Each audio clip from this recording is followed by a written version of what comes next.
एक बनिया के 3 बेटे थे। एक बार जब बनिया बीमार पड़ा तो उसने तीनों लड़कों को बुलाकर पूछा कि तुम लोग क्या करना पसंद करोगे, किस तरह की जिंदगी बिताओगे।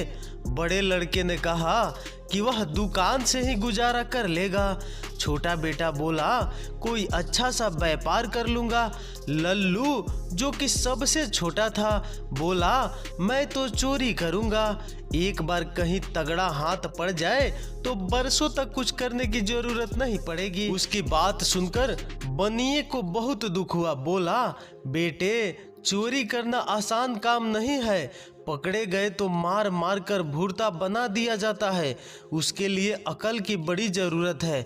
लड़का बोला इतनी अकल तो मुझ में है, चाहे तो इम्तिहान ले सकते हैं।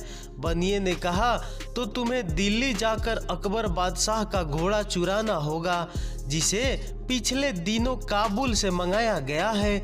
यदि 1 हफ्ते के अंदर तुम घोड़े को लेकर आए तो मुझे विश्वास हो जाएगा कि तुम्हारे में अकल की कमी नहीं है। अच्छा कहकर लड़का उसी वक्त दिल्ली की ओर चल पड़ा। दिल्ली पहुंचकर पाया कि शहर के चारों तरफ काड़ा पहरा है।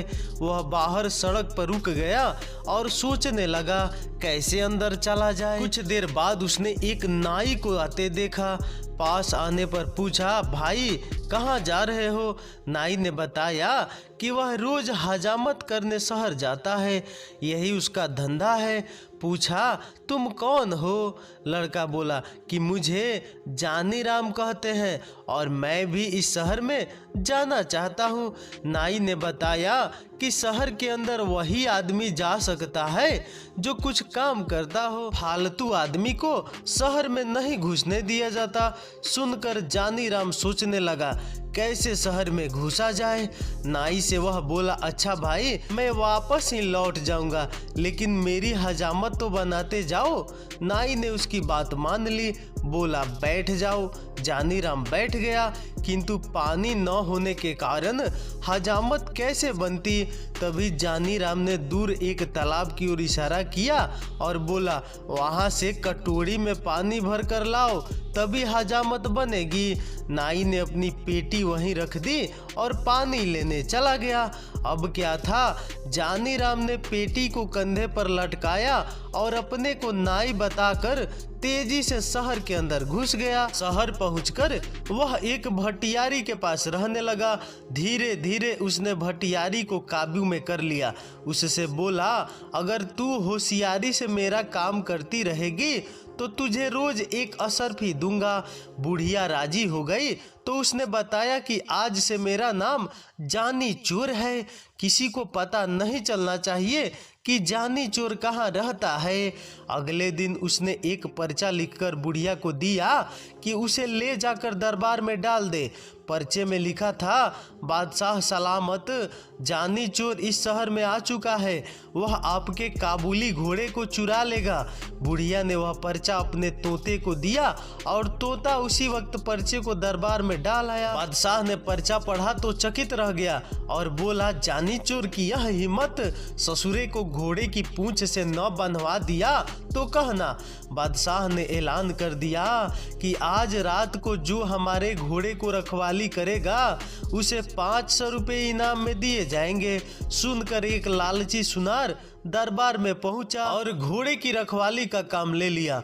बुढ़िया से जानी चोर को जब मालूम हुआ कि सुनार ने घोड़े की रखवाली की जिम्मेदारी ली है तो उसने बुढ़िया से पूछा घर में और कौन कौन है। बुढ़िया ने बताया कि उसके माता पिता भाई बहन सभी है। उसका एक लड़का जवान है जो नौकरी करने परदेश गया है और कई वर्षों से घर नहीं लौटा। जानी चोर खुश होकर बुढ़िया से बोला कि अब काम बन जाएगा।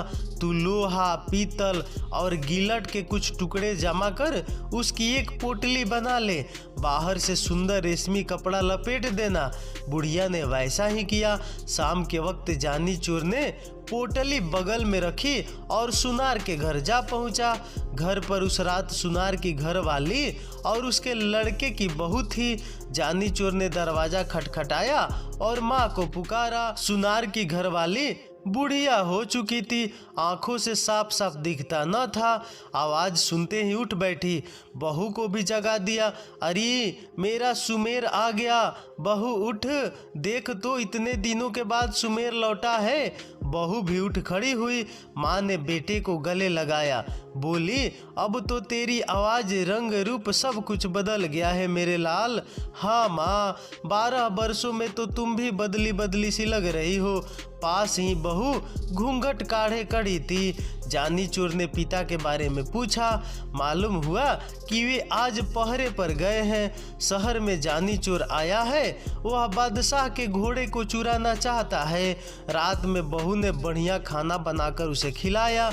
माँ अपने कमरे में सो गई, वह भी बहू के साथ कोठे पर जा पहुंचा। देर तक उन दोनों में बातचीत होती रही। अंत में बहू ने पूछा, अपने माता पिता के लिए तुम बहुत सा रुपया कमा कर लाए होंगे, मेरे लिए भी कुछ लाए हो? जानी चोर मुस्कुराया और पोटली को खन खनाता हुआ बोला, यह देखो इस बार तुम्हारे लिए बहुत कुछ लाया हूँ। उन चीजों से भी बढ़कर है जो कि तुम अपने मायके से लाई हो। जरा लाना तो उन चीजों को उनके मुकाबले की है भी या नहीं। बहू प्रसन्न हुई, अपने सारे जेवर लाकर रख दिए। तभी उसे याद आया और बोली, अपना 9 लखा हार तो मैं लाई नहीं, वह दूसरे कोठे पर रखा है, ठहरो उसे भी लेकर आती हूँ। कहकर वह दूसरे कोठे पर जा पहुंची। जानी चोर ने सोचा कि भगवान ने उसे अच्छा मौका दिया है, इसे खोना नहीं चाहिए। उसने संदूकची उठाई और 4 दीवारी से कूदकर चंपत हो गया। सारा जेवर लाकर उसने भटियारी को सौंप दिया। अगले दिन घर लौटने पर जब सुनार को इस बात का पता चला तो उसकी बोलती बंद हो गई। कहाँ 500 के इनाम मिलने की खुशी थी और कहाँ हजारों की चपत पड़ गई। उसने सोचा कि यह जानी चोर का ही काम है। वह रोता तड़पता बादशाह के दरबार में पहुंचा और अपनी कहानी सुनाई। सुनकर बादशाह को आश्चर्य हुआ। सोचने लगा, चोर ही नहीं, वह साथ साथ उस्ताद भी है, किस तरह उससे अपने घोड़े की रक्षा की जाए। दूसरे दिन फिर दरबार में चिट्ठी आ गिरी। इसमें भी घोड़े की चुराने की बात लिखी थी। चिट्ठी पढ़कर बादशाह ने घोड़े पर कड़ी निगरानी रखने को कह दिया। इनाम की राशि 500 से बढ़कर 1000 कर दी गई।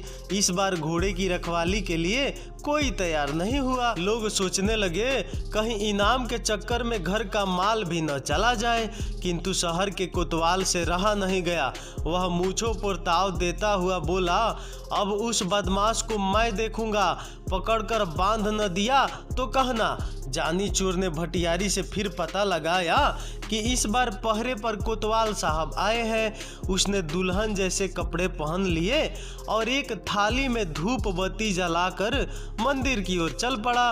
रास्ते में कुछ दूरी पर घुड़साल पड़ती थी, जहां घोड़े पर सवार हो कोतवाल साहब पहरा दे रहे थे। रात के समय एक सुंदर स्त्री को अपने पास से गुजरते हुए जब कोतवाल ने देखा तो रोक कर पूछा, इस आधी रात में किसकी पूजा करने आई हो? औरत घूंघट निकाल कर बोली, ठाकुर जी की पूजा करने आई हूँ। कोतवाल बोला, मैं भी तो ठाकुर हूँ। औरत हंसी के स्वर में बोली, हटो जी, क्यों मजाक करते हो? कोतवाल बोला, मजाक नहीं, सच कहता हूँ। तुम ठाकुर की पूजा करने चली हो, जबकि ठाकुर स्वयं तुम्हारी पूजा करना चाहता है। अच्छा तो चलो वहाँ मंदिर में चलकर पूजा करना। ठाकुर खुशी से उछल पड़ा और अपने घोड़े के साथ लेकर मंदिर में चला आया। उसने घोड़े को बाहर बांध दिया।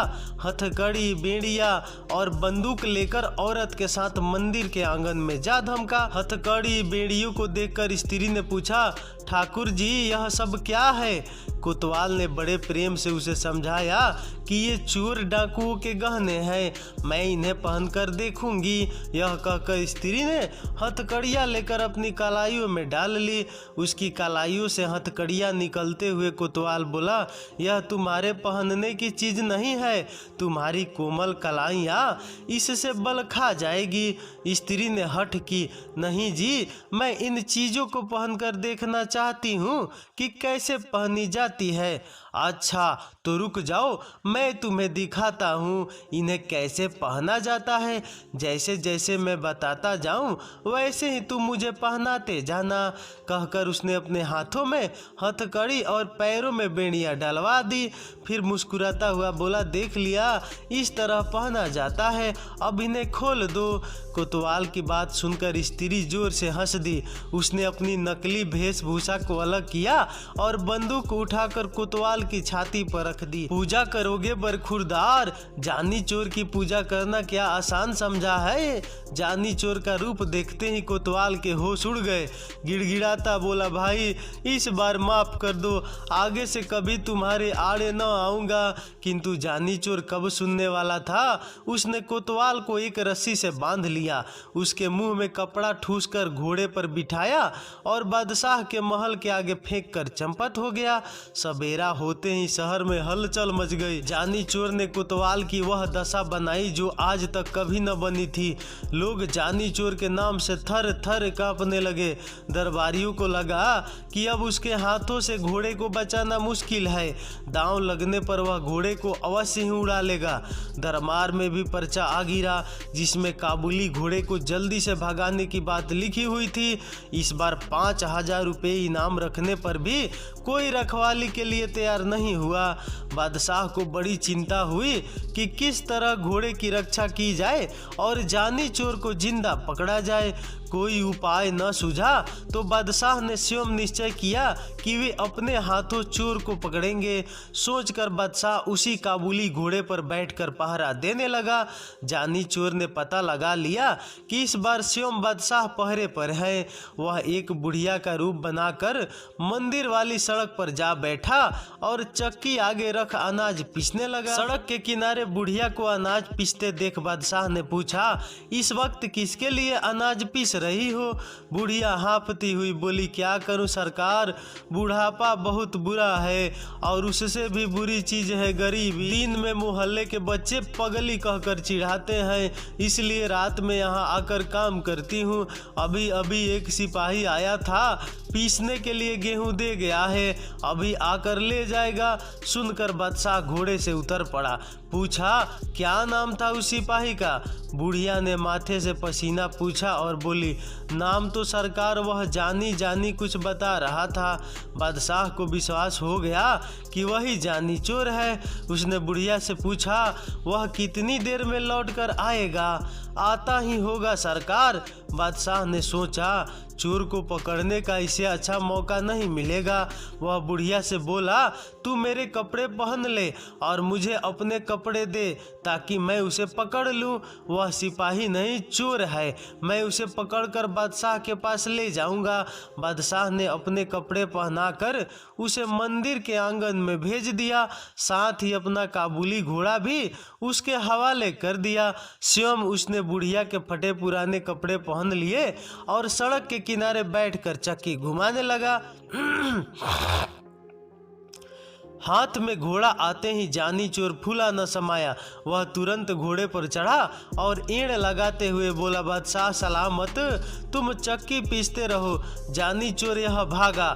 बादशाह ने आवाज सुनी तो कलेजा धक रह गया, हाथ से चक्की छूट गई। वाह रे जानी चोर, तू तो अकल का पुतला निकला। उधर जानी चोर बादशाह की पोशाक में घर पहुंचा तो बनियों को विश्वास हो गया। बोला, शाबाश बेटा, अब तू जरूर चोरी कर सकता है, किंतु याद रख, गरीब को कभी परेशान न करना। ईमानदारी और मेहनत से कमाए गए धन पर डाका नहीं डालना और गरीबों की सहायता करने में पीछे न रहना। अब जाकर बादशाह का घोड़ा वापस कर आ। सुनकर जानी चोर घोड़ा वापस करने निकल पड़ा। तो दोस्तों, आपको ये कहानी कैसी लगी नीचे कमेंट करके हमें ज़रूर बताइएगा। अगर आपको ये कहानी पसंद आई हो तो अपने दोस्तों के साथ शेयर करें और ऐसी ही प्यारी कहानियाँ सुनने के लिए हमारे YouTube चैनल को सब्सक्राइब जरूर करें। धन्यवाद, लव यू। फिर अगले वीडियो मिलते हैं, तब तक बाय बाय।